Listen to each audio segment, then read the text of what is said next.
Hey y'all, this is Pride and Prejudice, Chapter 4. When Jane and Elizabeth were alone, the former, who had been cautious in her praise of Mr. Bingley before, expressed to her sister how very much she admired him. "He is just what a young man ought to be," said she, "sensible, good-humoured, and lively. And I never saw such happy manners, so much at ease, with such perfect good breeding." "He is also handsome," replied Elizabeth, "which a young man ought likewise to be if he possibly can.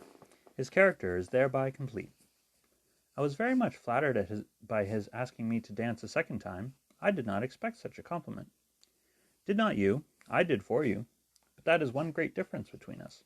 Compliments always take you by surprise, and me never. What could be more natural than his asking you again? He could not help seeing that you were about 5 times as pretty as every other woman in the room. No thanks to his gallantry for that." "Well, he certainly is very agreeable, and I give you leave to like him. You have liked many a stupider person." "Dear Lizzie!" "Oh, you are a great deal too apt, you know, to like people in general. You never see a fault in anybody. All the world are good and agreeable in your eyes. I never heard you speak ill of a human being in my life." I would wish not to be hasty in censuring anyone, but I always speak what I think." "I know you do, and it is that which makes the wonder, with your good sense, to be so honestly blind to the follies and nonsense of others. Affectation of candour is common enough. One meets with it everywhere. But to be candid without ostentation or design, to take the good of everybody's character and make it still better, and say nothing of the bad, belongs to you alone. And so, you like this man's sisters too, do you? Their manners are not equal to his." "Certainly not, at first. But they are very pleasing women when you converse with them. Miss Bingley is to live with her brother, and keep his house, and I am much mistaken if we shall not find a very charming neighbour in her." Elizabeth listened in silence, but was not convinced. Their behaviour at the assembly had not been calculated to please in general, and with more quickness of observation and less pliancy of temper than her sister, and with a judgment, too, unassailed by any attention to herself, she was very little disposed to approve them. They were, in fact, very fine ladies, not deficient in good humour when they were pleased, nor in the power of being agreeable where they chose it, but proud and conceited. They were rather handsome, had been educated in one of the first private seminaries in town, had a fortune of £20,000, were in the habit of spending more than they ought, and of associating with people of rank, and were, therefore, in every respect entitled to think well of themselves and meanly of others. They were of a respectable family in the north of England, a circumstance more deeply impressed on their memories than that their brother's fortune and their own had been acquired by trade. Mr. Bingley inherited property to the amount of nearly £100,000 from his father, who had intended to purchase an estate, but did not live to do it. Mr. Bingley intended it likewise, and sometimes made choice of his county; but, as he was now provided with a good house and the liberty of a manor, it was doubtful to many of those who best knew the easiness of his temper whether he might not spend the remainder of his days at Netherfield, and leave the next generation to purchase.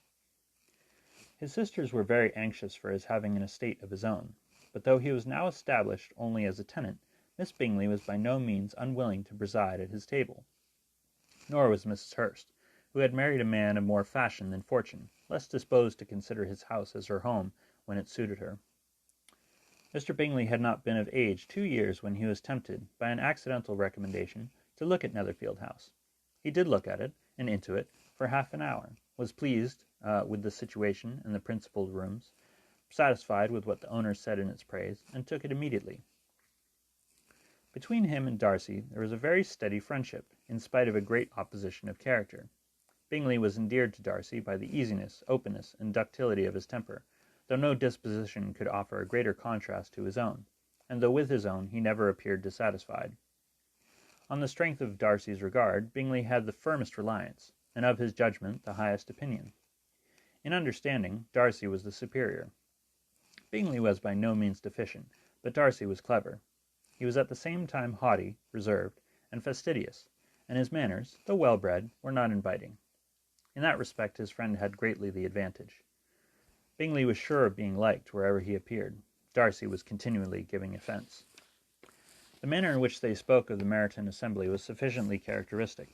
Bingley had never met with pleasanter people or prettier girls in his life. Everybody had been most kind and attentive to him. There had been no formality, no stiffness. He had soon felt acquainted with all the room, and as to Miss Bennet, he could not conceive an angel more beautiful. Darcy, on the contrary, had seen a collection of people in whom there was little beauty and no fashion, for none of whom he had felt the smallest interest, and from none received either attention or pleasure. Miss Bennet he acknowledged to be pretty, but she smiled too much. Mrs. Hurst and her sister allowed it to be so, but still they admired her, and liked her, and pronounced her to be a sweet girl, and one whom they should not object to know more of. Miss Bennet was therefore established as a sweet girl, and their brother felt authorized by such commendation to think of her as he chose. Chapter 5. Within a short walk of Longbourn lived a family with whom the Bennets were particularly intimate.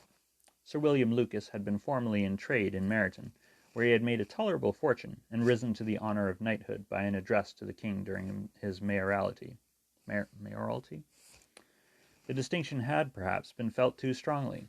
It had given him a disgust to his business and to his residence in a small market town, and, quitting them both, he had removed with his family to a house about a mile from Meryton, denominated from that period Lucas Lodge, where he could think with pleasure of his own importance, and, unshackled by business, occupy himself solely in being civil to all the world. For though elated by his rank, it did not render him supercilious. On the contrary, he was all attention to everybody. By nature inoffensive, friendly, and obliging, his presentation to St. James's had made him courteous. Lady Lucas was a very good kind of woman, not too clever to be a valuable neighbour to Mrs. Bennet. They had several children. The eldest of them, a sensible, intelligent young woman, about 27, was Elizabeth's intimate friend. That the Miss Lucases and the Miss Bennets should meet to talk over a ball was absolutely necessary, and the morning after the assembly brought the former to Longbourn to hear and to communicate. "You began the evening well, Charlotte," said Mrs. Bennet, with a civil self-command, to Miss Lucas. "You were Mr. Bingley's first choice." "Yes, but he seemed to like his second better."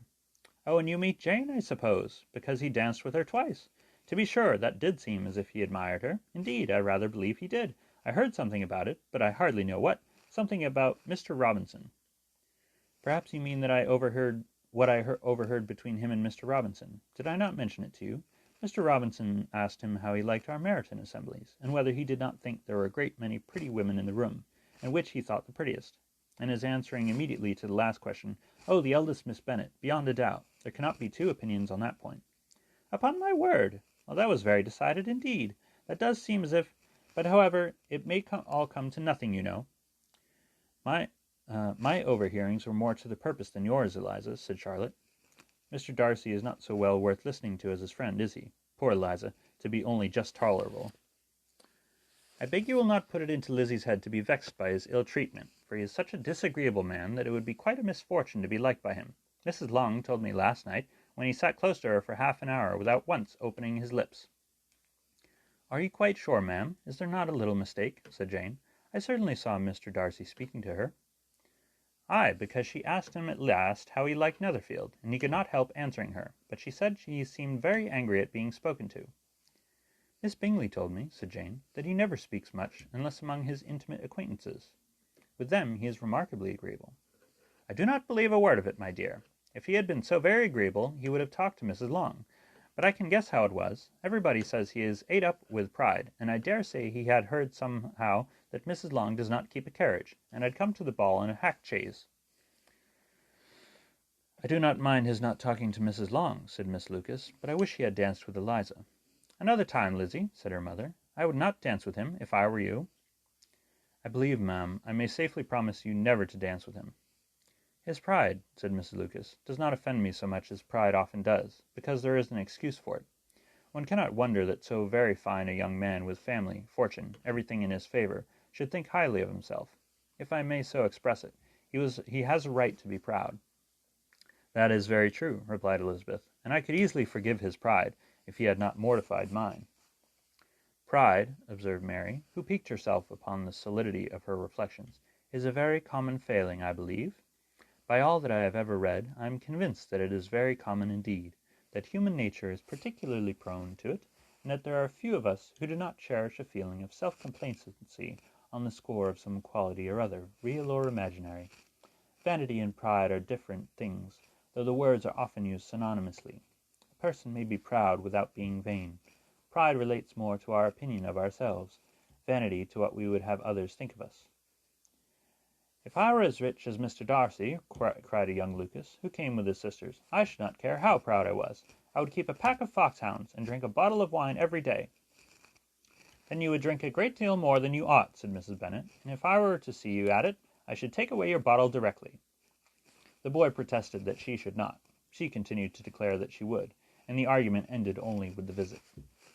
And thus ends chapter 5. I love you all. Have a good night.